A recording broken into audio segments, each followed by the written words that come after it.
When fate placed her before him, a dark, powerful man incapable of healthy love, her life became a game of power and desire. Now, torn between flight and surrender, she must decide whether to accept being consumed by this obsessive love, or whether to find the strength to escape.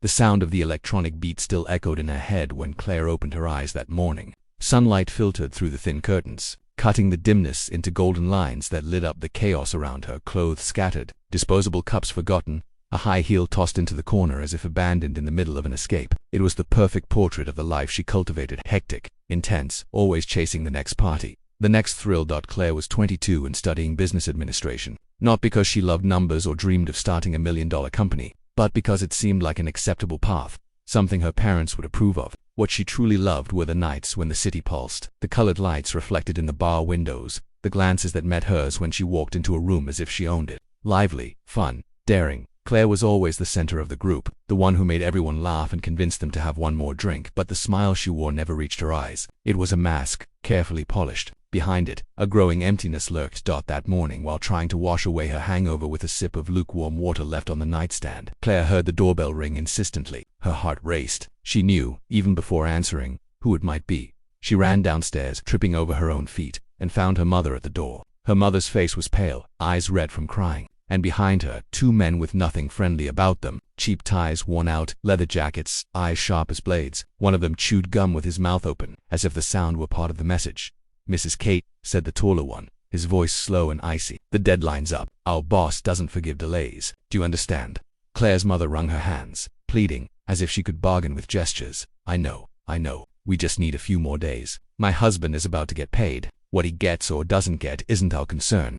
The man leaned forward, looking past her, straight at Claire. His gaze swept over her like a silent threat. "The whole family is responsible for the debt. If you don't pay, things get complicated." Claire felt the ground give way beneath her feet. The men left, leaving behind a heavy silence like toxic smoke in the air. Her mother closed the door slowly and leaned against it, taking a deep breath. "They'll be back, Claire, and next time they won't be patient." Her father came home late in the afternoon, exhausted, his tie crooked and the smell of sweat clinging to him. Claire watched him in silence, sitting at the kitchen table. His face was tired, etched with lines that seemed deeper each day.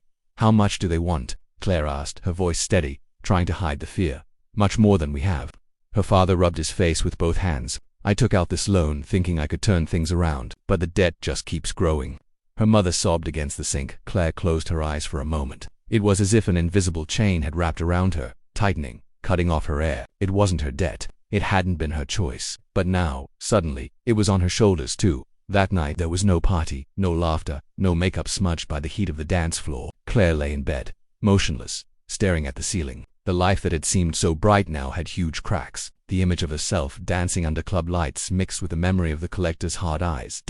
It was the first time Claire felt the crushing weight of responsibility. The following days were even worse. The men came back twice, each time more aggressive. They didn't touch anyone yet, but the threats were there, explicit in every word. Claire started skipping classes. Her dried-up mascara sat forgotten in the drawer. The short, colorful dresses stayed hanging, untouched. She had no energy for parties. Loud music now felt unbearable. One afternoon she found her parents in the living room, speaking in hushed tones. Her mother was crying. Her father talked about selling the car, about taking out another loan. Claire walked in unnoticed, hearing every word. "We're sinking deeper. There's no way out," her father whispered, his voice heavy with defeat. Claire stepped back a few paces, her legs trembling. Her heart pounded as if it would explode. She ran to her room, locked the door, and threw herself on the bed. She buried her face in the pillow and finally let the tears come. She cried out of anger, fear, and helplessness. The sense of injustice was unbearable. The debt wasn't hers. She hadn't done anything to deserve it, but she was trapped in that fate. In the days that followed, Claire became a shadow of herself. Her friends asked why she didn't show up, but she ignored them. The parties that had once fueled her life now seemed meaningless. Worst of all was the feeling of being watched. Every time she left the house, she felt the collector's eyes on her back. She didn't know if it was paranoia or reality, but the pressure was suffocating.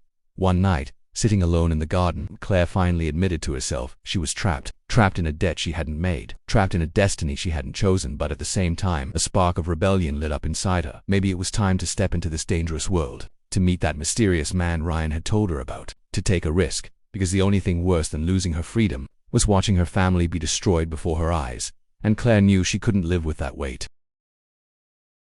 Claire stirred the straw inside her now flat soda, watching the few lazy bubbles rise to the surface. The bar was almost empty on that muggy afternoon. It was the kind of place where secrets flowed without leaving a trace. She didn't have the energy to fake cheerfulness. Her makeup was smudged, her hair tied up carelessly, her expression tired. When Ryan walked in, bringing his loud, boisterous energy with him, Claire tried to force a smile. He was her best friend, maybe the only person who could still get a reaction out of her on the worst days. "Clary," he said, plopping into the chair across from her and stealing a sip of her drink without asking. "You look like a ghost." Claire shrugged. "I'm just tired." "No way you're just tired." He leaned his elbows on the table, looking at her with that mischievous gaze. "I know when something's wrong." Still for a few seconds, she hesitated. Part of her didn't want to say it out loud, as if the problem might disappear if it stayed silent. But the truth was there, suffocating her.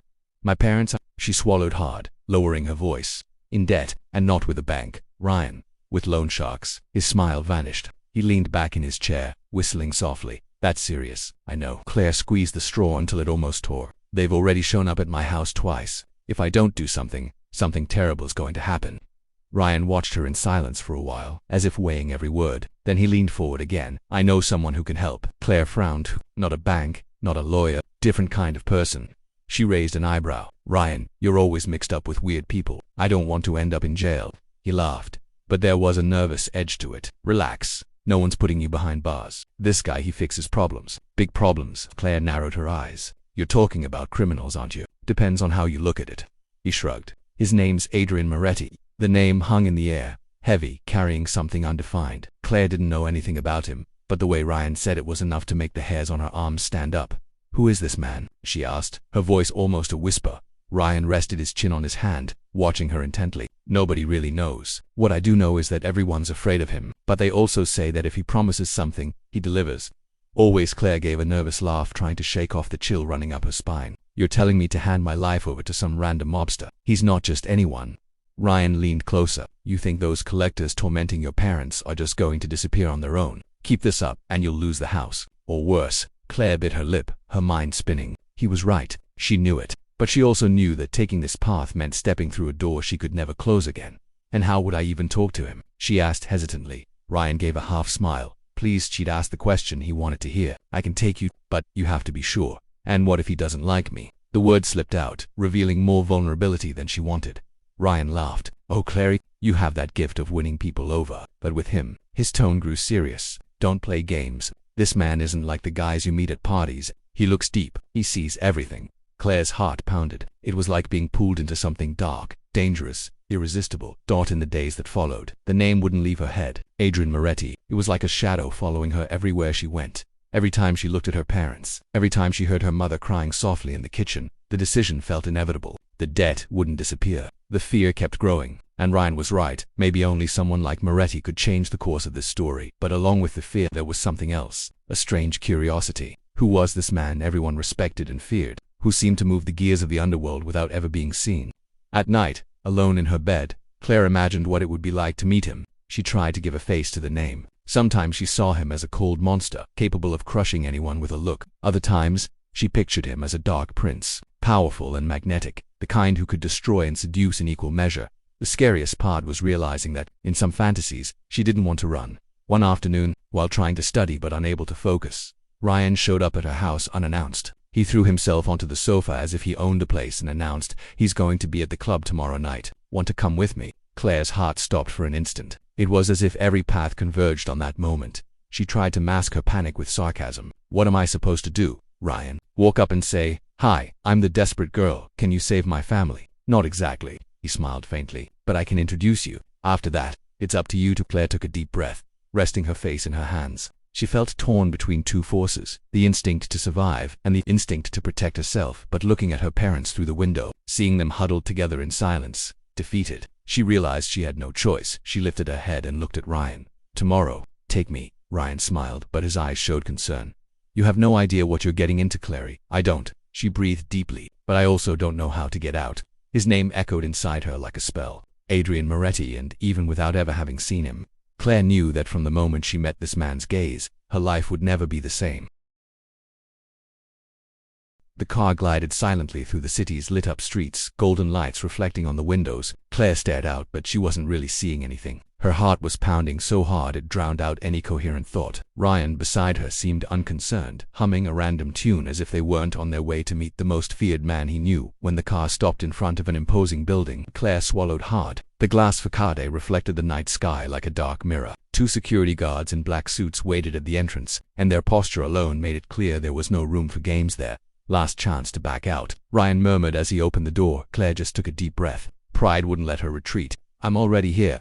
The hallways of the building were silent, luxurious, and sterile. Thick carpets muffled their footsteps, and modern paintings lined the walls. The elevator carried them to the top floor. When the doors opened, they stepped into a completely different space. It was an office, but not an ordinary one. The walls were covered with shelves of books and rare bottles of liquor. The air smelled of leather and spices. Heavy curtains framed windows that revealed the city below, tiny and distant, as if the whole world was within reach for whoever was there. In the center, behind a dark wooden desk, sat the man himself, Adrian Moretti. Claire felt the air vanish from her lungs. The man didn't need to raise his voice or show weapons to inspire respect. It was his presence, strong, solid, impossible to ignore. The flawless suit shaped a body built to intimidate and seduce in equal measure. His dark hair fell slightly over his forehead, and his eyes, oh, those eyes, black and penetrating, as if they could see through any mask. When he lifted his gaze from the document he was reading and fixed it on Claire, she shivered.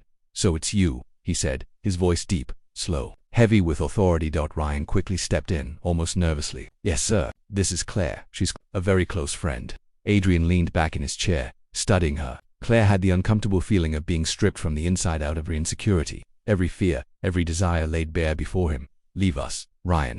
It wasn't a request. It was an order. Ryan hesitated but stood up. Before leaving, he shot Claire a worried glance. She only nodded, trying to look steady. When the door closed, the silence was so thick it felt like it had weight. "Sit down." Adrian gestured to the armchair across the desk. Claire obeyed, trying to steady her trembling hands. He didn't rush. He picked up a crystal glass, poured himself a measure of whiskey, and drank slowly, as if every movement were part of a calculated ritual. Then he leaned forward, resting his elbows on the desk. "I know your situation."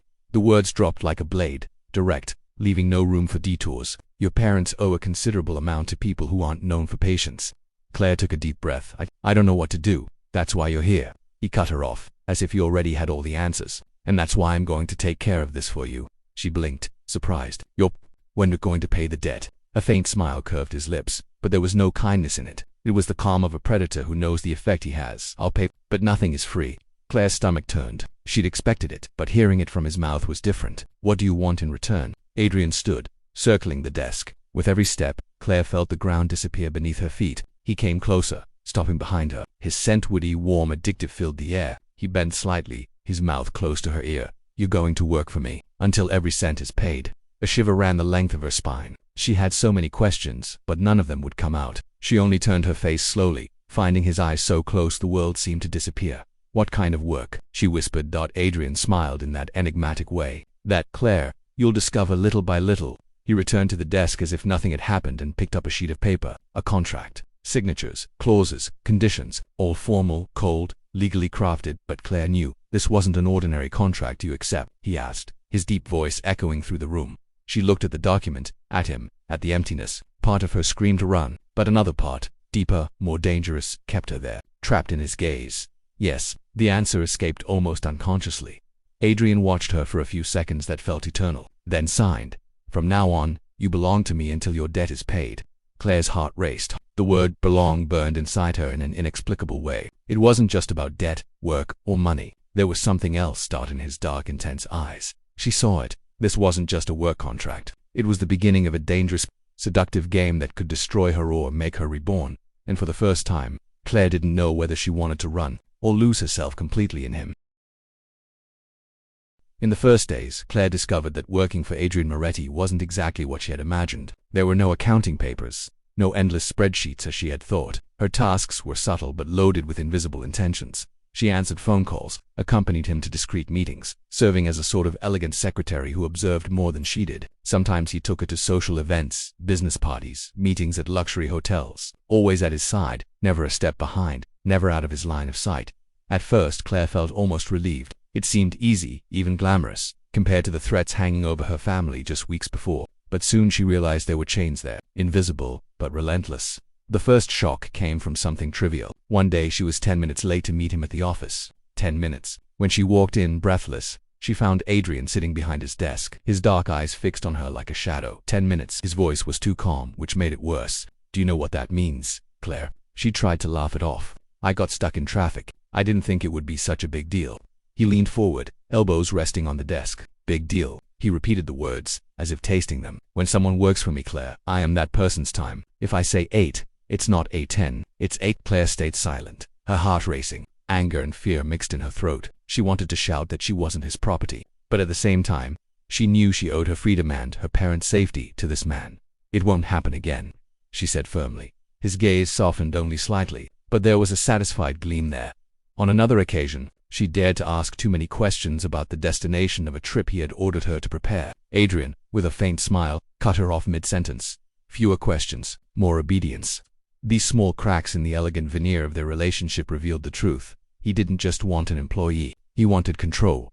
And, to her surprise, Claire felt two things at once, gratitude and disgust. Gratitude because the loan sharks had disappeared from her doorstep, because her parents could finally breathe without fear. Disgust because she found herself tangled in a web that was suffocating. It was during a business night that the tension finally exploded. Adrian took her to a luxury nightclub where the music throbbed against the walls, like a beating heart. Red and blue lights cut through the air thick with smoke and expensive perfume. He sat at a reserved table, surrounded by men in suits and beautiful women, speaking in low tones. Claire played her expected role, seated beside him, elegant, attentive, without interfering. When she needed to go to the bathroom, she walked alone down the club's narrow corridors. It happened as she came out. A man, a stranger, leaned against the wall and blocked her path. His smile was drunk and insolent. "Hey princess, are you alone?" Claire froze. She tried to step aside, but he lightly grabbed her arm. He didn't hurt her, but the touch was enough to send panic rising in her throat. Before she could react, one of Adrian's bodyguards appeared out of nowhere, like a shadow from the dark. "Step away from her." The guard's voice was low. Dangerous. The man backed off, muttering, but was immediately dragged out of the club like trash. Claire stood still, breathless, as the guard led her back to the table. The rest of the night went on as if nothing had happened. Adrian talked, toasted, smiled faintly, not a sideways glance at her. For a moment, Claire believed he might not even know. On the ride back, seated beside him, the silence was absolute. The driver steered through the city streets, and Claire could feel Adrian's heavy breathing beside her. She didn't dare ask, didn't dare speak. Maybe she had gotten away with it. But when they reached the office, everything changed. As soon as the door closed behind them, Adrian turned to her. The smile was gone. His gaze, heavy with shadows, cut through her like a blade. "I want you to understand something, Claire." His voice was firm, deep, each word a blow. "I do not allow men around you, ever." She blinked, startled. But it was nothing. I don't care." He cut her off, raising his hand. "I don't want excuses or explanations. This will not happen again." The silence that followed was deafening. Claire felt her entire body tremble. There was fear, yes, but along with it, something even more dangerous. A surge of intense attraction. Seeing Adrian serious, dominant, his eyes fixed on her as if she were the only thing that mattered in the world, awakened something deep and forbidden inside her. She tried to look away but couldn't. She was caught in him. He stepped closer. Just a few steps. He didn't touch her. He didn't need to. The space between them vibrated as if it were charged with electricity. Claire swallowed hard, feeling her heart beat erratically. Part of her wanted to scream, push him, run, but another part, the one that burned silently, wanted to lose herself in that gaze forever. Adrian, however, suddenly stepped back. He turned to the window, hands clasped behind his back, as if the conversation were over. "The driver will take you home," he said without turning. Claire nodded silently, confused in the car. Alone in the back seat, she closed her eyes. She tried to understand what she was feeling. Gratitude, disgust, anger, desire, all mixed into a consuming confusion. The invisible chains were there. For the first time, Claire began to wonder if she even wanted to break them. And from that night on, the dreams began. Claire dreamed of Adrian, always him. Sometimes they were nightmares. She saw his cold eyes while blood ran down his hands. Other times they were hot, feverish dreams where she felt his fingers on her skin, his lips on hers with hunger and dominance. She woke up breathless, caught between desire and terror. She placed a hand on her chest, trying to slow her heart. But the cruel truth was this: the more she dreamed, the more she desired. During the day, just seeing him, hearing his deep voice, smelling the woody scent that seemed to follow her, was enough to make her body react against her will. Claire hated it, hated feeling weak, hated being trapped in invisible chains she no longer knew if she wanted to break. And silently, a certainty grew inside her. Adrian was not only her savior, he was also her downfall. Claire thought she already understood what it meant to be involved with Adrian Moretti. The luxury, the tension, the looks that burned her more than any flame. But that afternoon she realized she had only scratched the surface. It happened during a collection. An overdue debt. Adrian had demanded her presence, saying it was part of the learning. Claire didn't know if it was a test or a punishment, but she obeyed. They were taken to a remote warehouse. DMP walls, the smell of rust mixed with smoke. The scene that unfolded before her branded her like hot iron. Two men on their knees, trembling, begging. The leader beside her, unshaken, a predator watching fragile prey. He didn't shout, didn't get worked up. He simply gave a signal with his hand. His men acted without hesitation. The brutality was swift, precise, leaving no room for compassion. Claire held her breath, her stomach turning. She wanted to close her eyes but couldn't. It was as if she were hypnotized by the contrast. The same man who had put a coat on her shoulders when she felt cold the night before was capable of watching pain without blinking. When they left the warehouse, Claire walked beside him in silence. Her boots echoed on the wet floor. Adrian seemed aloof but cast her a quick glance. "Scared?" he asked, his voice calm, almost gentle. She swallowed hard. "It's different." A faint smile curved his lips, but his eyes stayed dark. "This is the real world. Those who can't take it break. Those who can rule." Claire didn't answer. Inside she was at war. There was fear. Yes, a fear that made her hands tremble. But there was also something else, fascination. His strength drew her in a sick way, as if every act of brutality were also proof he could protect her from anything in the days that followed. That contrast never left her mind. Sometimes, watching him from across a meeting, she caught herself studying every detail of his face, every movement, and suddenly his eyes would meet hers. It was always intense, as if he was stripping her from the inside out. Claire would blush, look away, but it was too late. He had noticed it was during this phase that the small gifts began to appear. The driver who took her home, always serious, would leave discreet boxes on the seat, delicate jewelry, expensive perfumes, dresses of fabrics her skin had never dreamed of touching. Adrian never commented on them, as if the gesture were natural. But Claire felt the weight of every gift at home. However, the gifts became a cause of war. "Where is this coming from?" her mother asked, her voice shaking with anger and fear. "Do you think you can fool us?" her father added, eyes red. "Are you selling yourself, Claire? Is that it?" The accusation cut through her chest like a blade. She wanted to scream the truths, that she was only trying to save them, that every step was for them. But she couldn't. A deal was a deal. Silence was part of the invisible contract binding her to Adrian. "It's not like that," she murmured. But the disbelief on her parents' faces was unbearable. The argument exploded into shouts. Words that could never be taken back were said. At the height of the fight, Claire felt small, crushed by the injustice. She ran out, slamming the door behind her. It was past midnight, empty streets, the cold wind cutting her skin. She walked aimlessly, eyes brimming with tears. There was no way out. She couldn't go back home, had no one to turn to, except him. With the phone trembling in her hands, she dialed the number she had learned not to use. The deep voice answered on the first ring. "Claire." She took a deep breath, trying to sound firm, but her voice came out as a whisper. "I need you." Minutes later, a black car slid up to the curb. Adrian was inside, waiting. His look was a mixture of irritation and relief, as if he already knew this night would come. In the silence of the vehicle, Claire rested her head against the glass, feeling her heart pound like a drum. The fear of giving herself over more and more mixed with a dark comfort. He would never leave her helpless. The fight started like all the others. Raised voices, accusations slicing through the air like invisible blades. But this time, something broke beyond repair. Claire's parents, exhausted from the pressure of debts and confused by their daughter's silence about the miraculous solution that had kept the loan sharks at bay, exploded. Her mother, tears in her eyes, shouted that she was hiding something dirty. Her father, harsher, said that if she wanted to live that way, she should leave. The words echoed like a verdict. She felt her heart drop. It wasn't the first time she had felt out of place at home, but being thrown out as if she were a stranger, as if she were no longer part of that family, hurt more than she imagined. She left without looking back, her trembling hands clutching the small backpack she had managed to pack in a rush. And as always, when she felt cornered, only one name came to mind: Adrian. He didn't hesitate. He sent his driver to pick her up immediately. When she arrived at the immense penthouse apartment, she found a room prepared just for her. Light-colored walls, modern furniture, a king-size bed with perfectly folded sheets. The message was clear that space was hers, officially. A gilded cage. That first night, however, sleep never came. She tossed and turned in the sheets, restless, her mind boiling with memories of the fight and the emptiness of having nowhere left to go. She gave up trying to sleep and left the room, walking barefoot down the silent hallway. That's when she saw him. Adrian was in the living room, seated in a leather armchair, his body relaxed but his posture commanding. In front of him, the massive window revealed the illuminated city, an ocean of lights pulsing as if it would never sleep. He seemed part of that landscape, as unreachable as the metropolis itself. Claire hesitated in the doorway, but he sensed her presence without even turning his head. "Can't sleep?" he asked, his voice low, a deep whisper that reverberated inside her. She shrugged, arms crossed as if trying to shield herself. "I'm tired of the life I was living." Her voice broke. "At home, at college, everything. It's like nothing makes sense anymore." He finally turned his face toward her. His dark eyes reflected the city lights, intense, unreadable. "Nothing." She drew a deep breath. "Nothing. I don't feel happiness anywhere anymore." The silence that followed was heavy but not uncomfortable. Adrian watched her as if dismantling her piece by piece. Then he asked a question that completely disarmed her. "And what do you feel when you're with me?" Claire froze. The answer wouldn't come. She wanted to say she felt fear, that she was always on alert. But there was something else too. The excitement, the fascination, the inexplicable shiver when he was near. Her lips parted, but no words came out.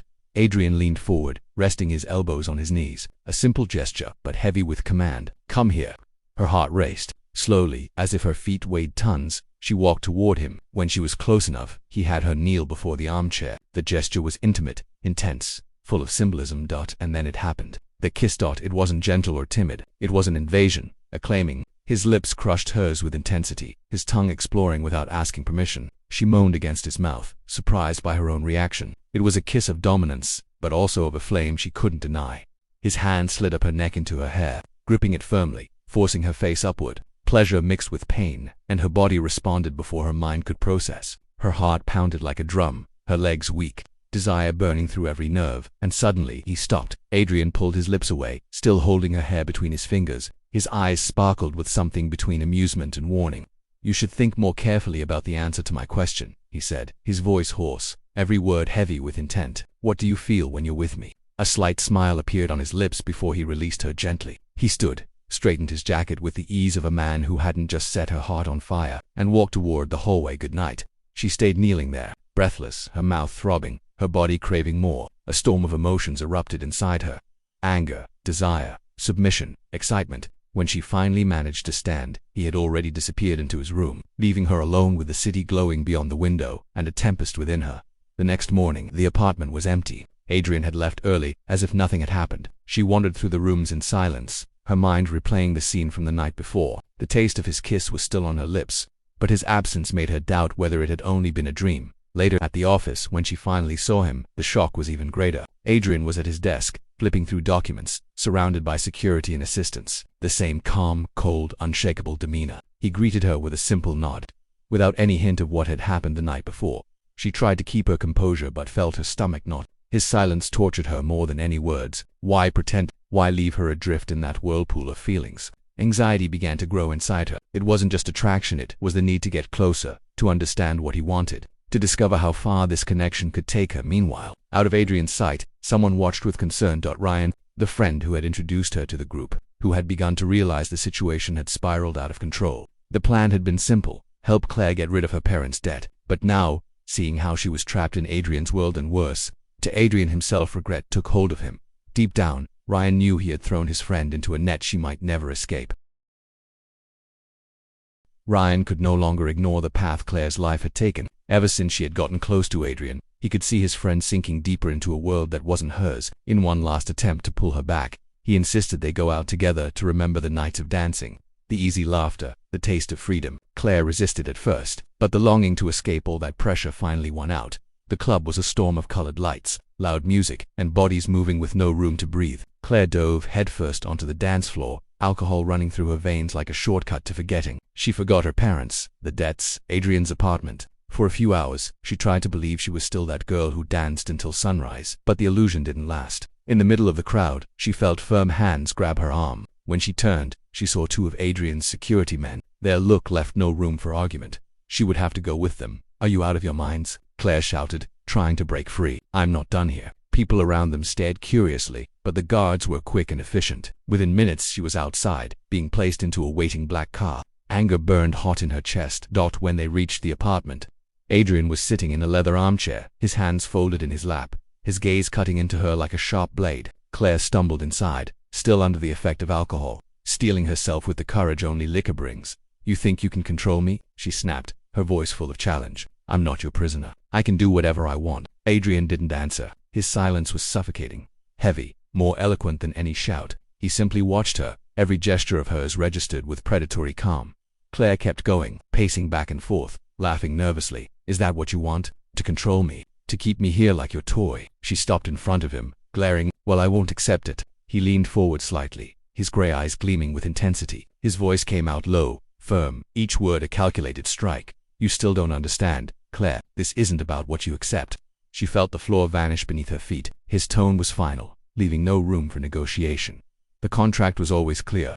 He continued, rising slowly, imposing his height over her. But what exists between us has already gone beyond numbers and debts. You belong to me. The words hit her like a sentence. Claire opened her mouth to protest, but no sound came. The silence between them was broken only by her quickened breathing. Her body trembled with anger, but along with it came another, treacherous feeling, a warmth spreading beneath her skin. There was something in that dominance, that unshakable certainty, that disarmed her. I'm not your property, she whispered, but her voice faltered.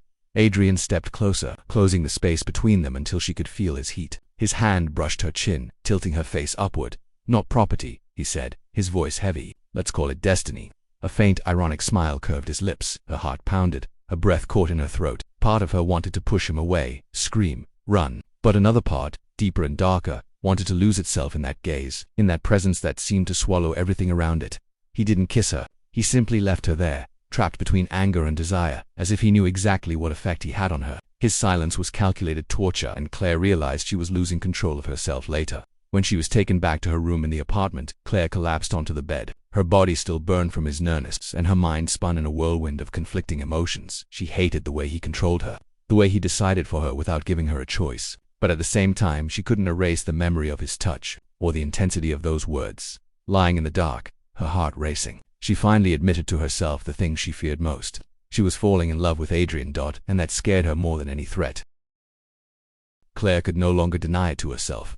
She was falling in love with Adrian. The realization had struck like a punch, uncomfortable, inevitable, and the night he'd declared, with that deep voice and merciless stare, that she belonged to him. Since then, her behavior had shifted without her noticing. She no longer confronted him with the same fire. She measured her words, answered briefly, as if afraid to reveal too much. When he looked at her, she turned her face away. When he spoke, she replied quickly, almost mechanically. It was as though she were trying to hide the vulnerability now gnawing at her. Adrian, however, seemed to notice. He didn't push, not in that way. He simply watched her in silence, like a man with all the time in the world to wait for someone to surrender on their own. Days later, Claire sat in the room he had set aside for her. Books were scattered across the bed, a pen twirling nervously between her fingers. She tried to study, but her mind drifted between math formulas and memories of those gray eyes that refused to leave her alone. A faint sound of doors echoed through the apartment. Then his voice, deep and unmistakable. Claire.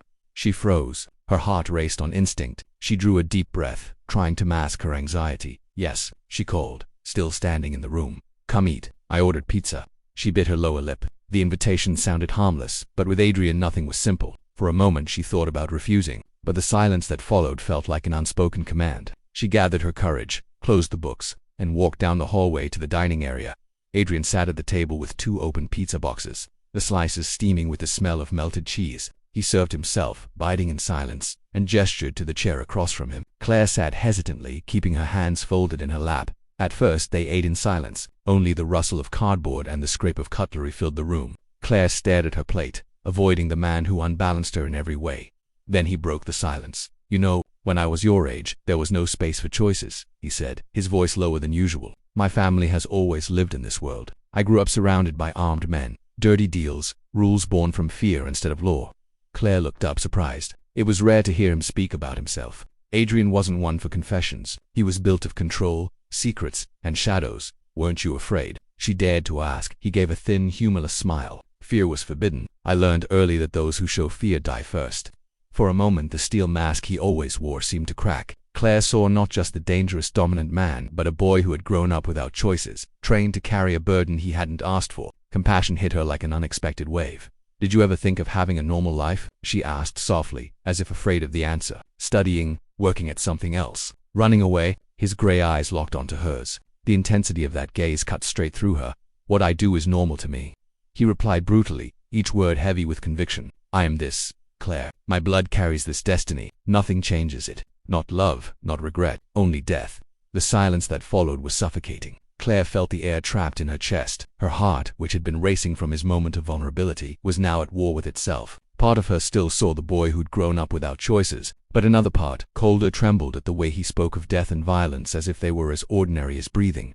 What kind of life could she ever have beside a man like this? The question ate at her. She was drawn to him, alive under his power like never before. But at the same time, the memory of the brutality she'd witnessed, muffled screams, debts collected by force, the terror in strangers' eyes haunted her. She nibbled at the pizza without tasting it. Adrian's gaze remained on her firm, as if waiting for her to react, to accept his reality without questions. But Claire stayed silent. The moral shock was so intense she found no words. It was like being locked in two prisons at once, one of desire and one of fear. Night crept on. They finished the meal without further conversation. Adrian stood, collecting the plates, and before leaving the room gave her a look that stole her breath. A look that said, without a single word, "You're already mine, and there's no turning back." Claire returned to her room with her heart at war. She lay down, but sleep never came. She stared at the ceiling, her mind hammering at the question that now felt inevitable. How far could she go at Adrian's side without losing herself? Her desire for him burned hotter with each passing day, but alongside it grew the shadow of the life he carried, a life she wasn't sure she'd have the strength to escape her, if deep down, she even wanted to. Claire could no longer hide from Ryan how deeply she was involved. He had been watching her in silence, worried. Ever since she'd begun skipping classes, ever since the lightness that once defined her had been replaced by a constant tension in her eyes, until, one afternoon, they met at a cafe near the university. "You have to get out of this," he said firmly, looking straight into her eyes. "This isn't life, Claire. This isn't love. You're trapped," she sighed, looking away. "You don't understand. Things aren't that simple." "I understand enough." He leaned across the table. "This guy may fascinate you, but he'll never let you go, ever." Claire's heart tightened. Part of her knew Ryan was right, but admitting it aloud would betray the storm already raging inside her. When she stood to leave, Ryan caught her arm. Not violently, but desperately. "Let's go now. I'll get you out of this, even if I have to drag you." Claire tried to pull free. "Ryan, stop." Her tone was more fear than anger. "It doesn't work like that." But before he could say another word, the imposing shadow of one of Adrian's security men appeared. The man grabbed Ryan by the collar and, in a swift motion, slammed him against the wall. Claire screamed no. He didn't do anything, but it was already too late. The blows came down heavy, sharp. Ryan tried to fight back, but soon he was on the floor, face marked with blood, gasping for breath. "Stop," Claire begged, desperate. "Please, stop." The guard only stepped back when another appeared, announcing the car was ready. Ryan groaned on the floor, and Claire, eyes brimming with tears, couldn't even help him. She was pulled by the arm to the black car waiting on the street. The ride to the office was silent. Her heart felt like it was screaming inside her chest. The scene of Ryan being beaten mercilessly wouldn't leave her mind. Part of her trembled with rage, part with fear. When the office door closed behind her, Claire exploded. That wasn't supposed to happen. She shouted, her eyes full of tears and fury. "He didn't do anything. Do you understand? Nothing." Adrian sat behind his desk,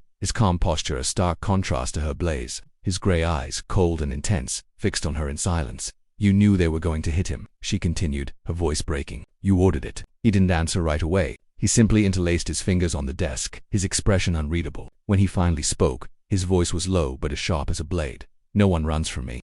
Claire froze. A heavy silence filled the room. The air felt thin, hard to breathe.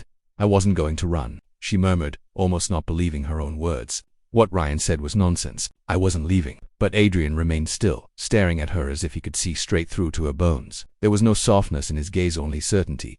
In that moment, Claire understood. It didn't matter whether she wanted to escape or not. It didn't matter whether she was in love or just confused. To Adrian, there was no difference. She was his. Her knees weakened, but her mind, in a flicker of courage, decided to stay firm. She drew a deep breath, lifted her chin, and met his eyes. "I'll see you at home."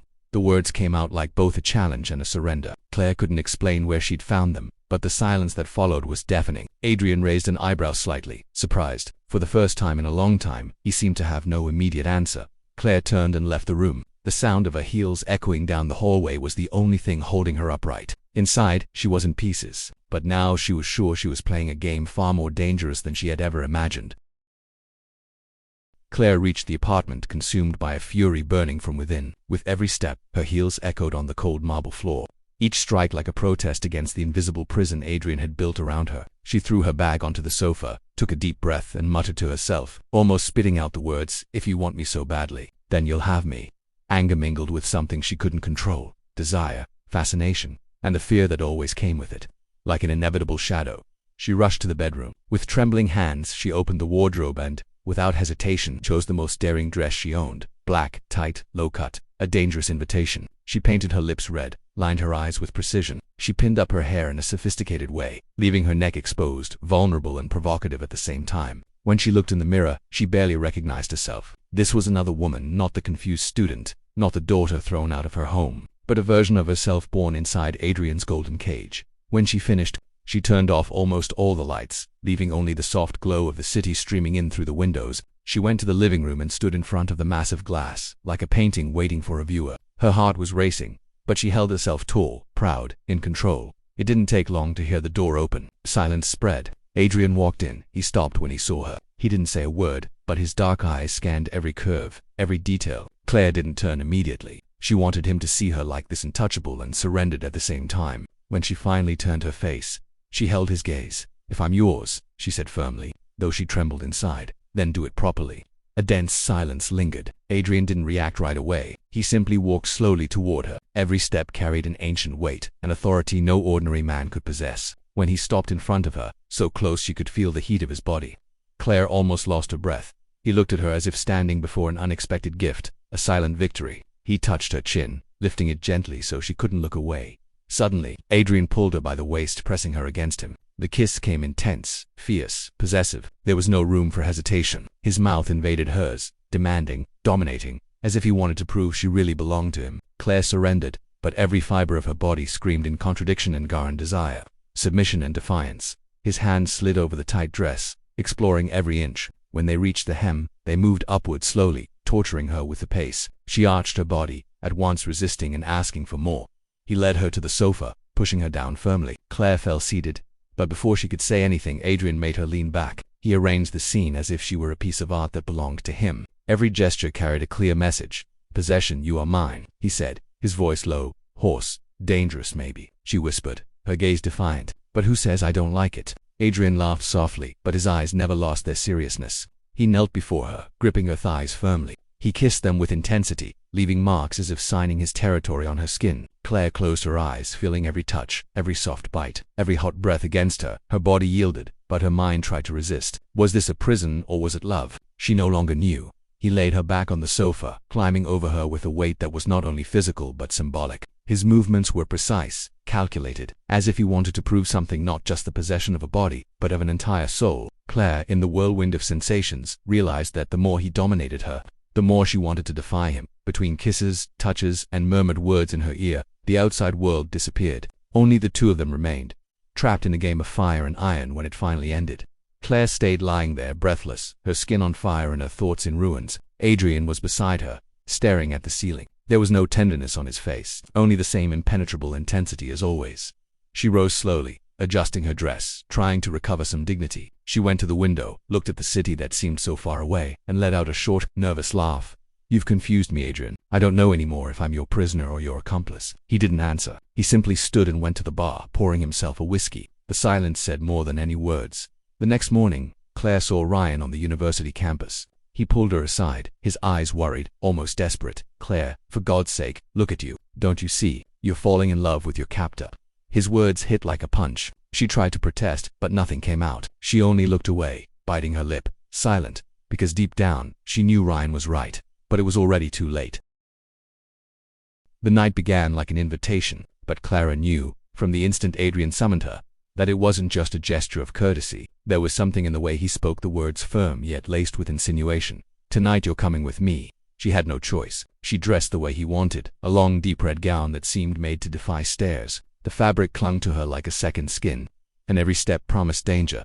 When she stepped out of the car beside him, the world tilted, light from the chandeliers glinted off crystal, and the mirrored floor doubled the images of glamorous women and men in immaculate suits. Soft music filled the air, but to her each note felt like the prelude to something larger. Adrian walked beside her with his usual command. His grip on her hand wasn't affectionate, it was a claim, a warning to the room. "She's mine." At first, Clara felt a flicker of pride. She'd never been anywhere so luxurious, never been looked at as part of that empire of power. The glances she drew were mixed, envy, curiosity, desire, but they all knew the truth: she belonged to the man at her side. And that was exactly what unsettled her. Pride and captivity swirled together like red wine spilled into water during dinner. He introduced her to influential people, businessmen, politicians, faces smiling a little too much to hide their fear of Adrian. Each time he called her mine, a spark of pleasure flared inside her, followed by a shadow of doubt. When they finally stepped away for a few minutes, into a quieter side room, Clara could no longer hold back. Her heart pounded so hard it felt ready to break free of her chest. "Adrian," she began, her voice trembling but steady, "I need to know." He looked at her calmly, whiskey glass in hand. "Know what? If all this," she gestured, meaning not just the party but everything between them. "If it's only about power, about control, or if there's love." The silence that followed was razor-sharp. Adrian set his glass down slowly, controlling every movement as though to keep his anger caged. He stepped closer, his scent wrapping around her, and murmured, "Do you really think I'd bring someone here just on a whim?" "I don't know." She held his gaze, defiant. "You keep me. You control me. You decide everything. I can't tell if you actually want me, or if you just own me." His eyes darkened. The mask of cold composure cracked. Running a hand through his hair, he stepped back. When he spoke, his voice came rough, almost a contained roar. "I don't know how to love any other way, Clara." She froze. The words echoed, slicing through every defense she'd built. He went on, eyes burning. "Since the day I was born, I was taught love is weakness, that everything is won through fear, power, blood. I never learned how to love, only how to hold on to what's mine." The floor seemed to vanish beneath her feet. He was standing bare before her, not in body but in soul. For the first time, she saw Adrian without armor. "Then what am I to you?" she asked, her voice breaking. He closed the distance again, cupping her face in his hands. His fingers were firm, almost harsh, but in his eyes, something was fractured. "You're everything I was never supposed to want, but I can't let you go." Tears threatened, but she blinked fast, fighting them back. His confession was brutal, and at the same time real, a man admitting he didn't know how to love, yet wanting her in a way no one ever had. A dilemma tore through her. Stay and lose herself bit by bit inside that abyss of desire and power, or try to escape for good before it was too late. Adrian's mouth crashed onto hers in a desperate kiss, as if it were the only way he knew to beg not to be abandoned. Clara kissed him back, feeling the same fire that always consumed her, but now with the weight of a decision pressing down on her shoulders. When they broke apart, breathless, she whispered, "This won't last forever." He met her eyes with a dark, crooked smile. "It doesn't have to. It only has to be eternal as long as I want it." Clara closed her eyes, trying to steady herself. Her heart pounded like a war drum. Her mind spun in circles. In that moment she realized her life stood at a crossroads. If she stayed, she was accepting life on the edge between love and captivity, desire and fear. If she left, she would need a strength she had never known. As they walked back into the ballroom hand in hand, Clara kept her posture elegant, her red dress flowing like moving fire. On the outside she was the dazzling woman beside the powerful man. On the inside she was a prisoner facing the hardest choice of her life, and deep down she knew, whatever choice she made, there would be no going back. Night fell heavy over the city. From the glass-walled apartment high above, Clara watched the lights flicker like distant stars, but none of them seemed bright enough to pierce the darkness she carried inside her chest. The red dress she'd worn to the event still lay draped over the chair. Her jewelry rested on the marble table, cold reminders of a life she'd never asked to live. And yet, no matter how much she longed to run, her feet stayed fixed to the floor. The sound of the door opening pulled her back. Adrian walked in, imposing, jacket slung over one shoulder, tie loosened. He looked exhausted, but his eyes were still sharp as blades, locking on her instantly. "Still awake?" he asked, his voice low, almost a murmur. Clara didn't answer. She just stared at him, searching his face for some trace of the man who had once made her feel alive and imprisoned at the same time. He came closer, until the space between them was barely there. She felt his warmth, the woody scent that always disarmed her. "Thinking of leaving me?" he asked, blunt, as if reading her soul. Clara swallowed hard. "I don't know what to think anymore. Adrian, you cage me, suffocate me." But at the same time, her voice faltered. "I can't hate you." He gave a short, dark laugh and ran his fingers along her face, half caress, half claim. "I've told you, Clara, if you ever try to leave, I'd rather destroy you than let someone else have you." The words hit like a blow. Tears welled in her eyes, not only from fear but from the brutal intensity of that twisted love. "This isn't love, Adrian," she whispered, voice breaking. "This is a prison." He gripped her chin, forcing her to look at him. His gaze burned, full of rage and desire. "Then why are you still here?" The question cut through what little defense she had left. Tears slipped down her cheeks, silent confessions of everything she'd tried to deny. "Because I love you," she admitted, barely audible. The silence that followed was crushing. Adrian drew a deep breath, as though her words had struck his deepest fault line. He pulled her into a fierce, desperate kiss that mixed passion and violence. Clara kissed him back, lost, surrendering to the same poison that had bound her from the first day. The kiss became something more, hands roaming, bodies pressing, clothes torn away in the fury of contradictory feelings. The living room became a stage for an explosion of desire, as if both needed to prove, through flesh, what words could never explain. He laid her down on the leather sofa, eyes fixed on her like an artwork no one else would ever own. His touch was intense, possessive, yet hidden inside each rough gesture was a fleeting tenderness. Clara felt consumed, adrift on the thin line between pleasure and submission. "You're mine," he murmured against her skin, a mantra. "Only mine." And even in tears, Clara repeated silently, "I'm yours." When the storm of bodies and feelings finally ebbed, she lay there, chest rising and falling fast. Adrian stayed beside her, arm draped over her eyes still burning. "You love me, Clara," he said, not asking, "but you still fear me." She turned her face to him, eyes wet but steady. "I'm afraid of what this love will turn me into. Afraid I'll never know who I am without you." He smiled a shadowed, triumphant smile. "You don't need to know who you are without me. You only need to be mine." Clara closed her eyes, drawing a long breath. Deep inside, she knew she was giving in to the abyss, that this wasn't the freedom she'd once dreamed of. Yet she also knew she'd never felt anything so intense, so alive. Her heart burned, torn between the reason screaming for escape and the desire chaining her to him with invisible links. "So that's it," she murmured. "I'm staying." Adrian pulled her closer, satisfied, kissing her forehead with a softness that contrasted with every threat he'd ever made. "Good choice, baby." In that moment, Clara grasped the weight of her decision. Staying meant giving up part of herself, maybe forever. Yet there was a strange peace in accepting the risk, in diving headlong into the chaos of loving Adrian.